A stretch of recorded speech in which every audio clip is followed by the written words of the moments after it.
Olá, sejam bem-vindos mais uma vez ao meu canal. Eu sou o Dr. Diego Capibaribe, para quem não me conhece, especialista em uro-oncologia, o tratamento das doenças oncológicas, do câncer no rim, na próstata e na bexiga, especialista em laparoscopia, cirurgia robótica e outras cirurgias minimamente invasivas no tratamento das mais diversas doenças no sistema urinário e sexual. Mas não é sobre isso que a gente vai falar hoje. A gente vai falar de um aspecto um pouco mais clínico, menos cirúrgico. Hoje a gente vai conversar sobre reposição, suplementação, a utilização da testosterona para fins que agora não são mais autorizados.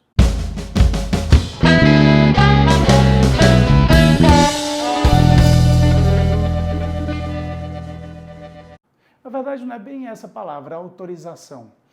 Mas nos últimos anos surgiu de uma maneira muito rápida e muito intensa novos cursos e profissionais que administravam de maneira muitas vezes até impensada hormônios que fazem parte de um ciclo muito bem afinado, que é o ciclo hormonal.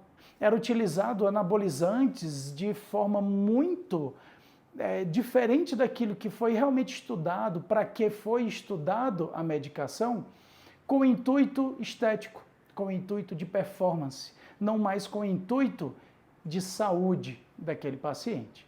Então, o que o CFM fez? Percebendo essa disseminação fora de controle, baixou uma normativa proibindo a veiculação, a administração dessas medicações fora de certos padrões muito bem delimitados.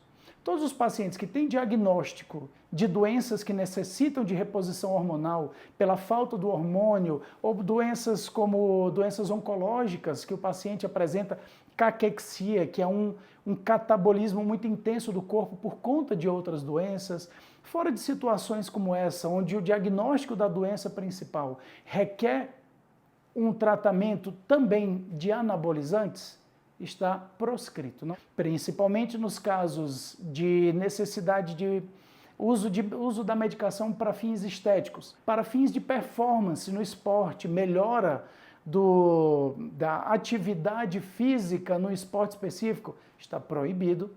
Proibido também a utilização de palavras que geravam um certo engano dos pacientes. Eram palavras muito mais associadas a marketing do que realmente circunstâncias e substâncias que existem no nosso meio médico como funcionantes, que é a utilização de palavras como nano ou bioidêntico.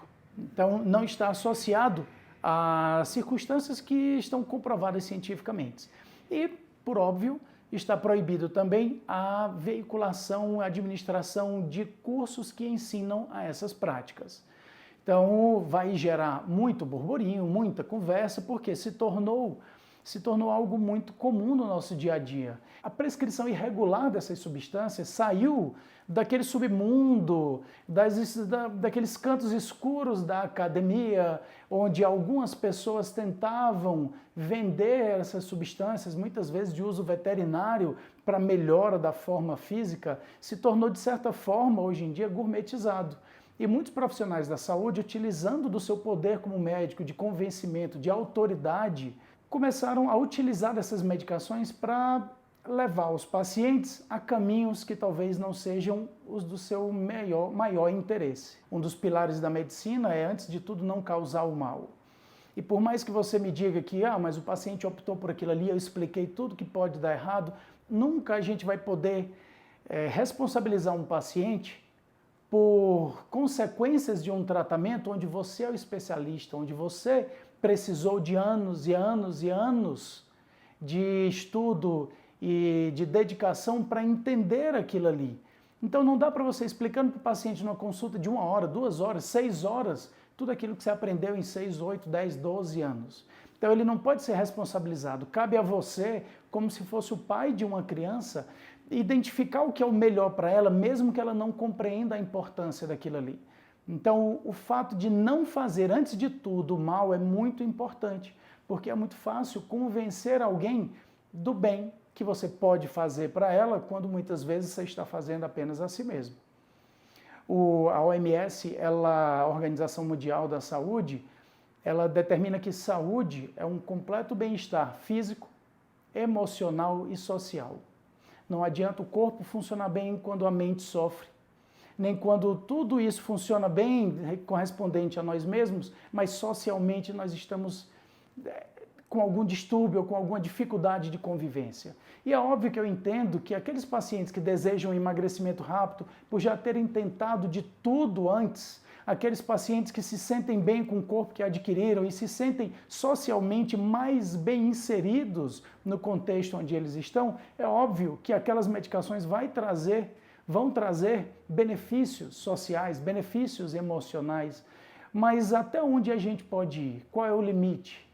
Isso que falta, uma boa conversa, uma dedicação um pouco mais pormenorizada e não tão abreviada em cursos tão básicos e tão iniciais que tem como objetivo apenas ensinar a prescrever baseado no quilo de peso e na expectativa do paciente de chegar logo a um resultado.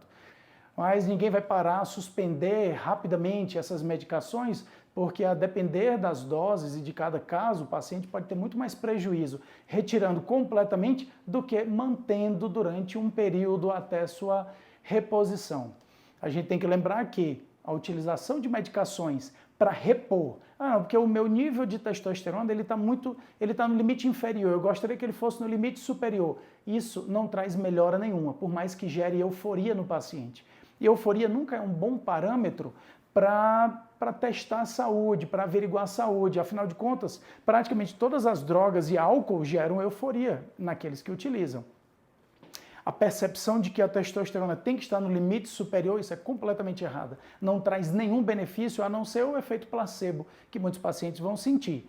Alguns pacientes que tinham valores mais altos, quando caem, mesmo que se mantenham dentro do limite normal, podem sentir alguma dificuldade, sintomas, e nesses casos, manter níveis fisiológicos para aquela pessoa é importante. A gente tem que lembrar que mulheres não têm níveis bons de testosterona, os níveis são baixos mesmo, menos que 50.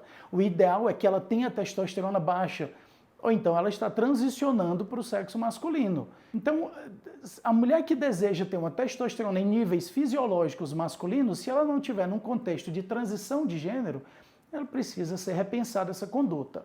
O testosterona não está isento das suas complicações, efeitos colaterais, por mais que você conheça dezenas, milhares de pessoas que tomam e não sentem nada, isso não quer dizer que não há um risco, e um risco importante, que deve ser avaliado com o benefício que deve ser igualmente ou superior aos danos que podem causar. A gente lembra do Netinho, ele precisou ser internado, perdeu acho que 10, 20 quilos na internação por motivo de problemas hepáticos. Eu tenho pacientes que se tornaram inférteis, dependentes para o resto da vida do uso de hormônios por atrofia dos testículos, alterações renais, alterações ósseas, ligamentares, cardíacas, um risco aumentado de uma hipertensão, um AVC e um infarto. E isso não pode ser levado como brincadeira. Bom, eu espero ter ajudado um pouco, colocando a situação um pouco em contexto, trazer a minha opinião, trazer o meu ponto de vista para todos aqueles que me seguem. Foi um prazer e é sempre um prazer revê-los aqui. Espero vê-los mais vezes em outros vídeos, aqui no canal, em todas as redes sociais. Então, se você gostou, curte aqui embaixo, compartilha com quem você acha que precisa ouvir essa mensagem. Não se esquece de se inscrever. Ativa o sininho e nos vemos aqui em outra oportunidade. Tchau, tchau.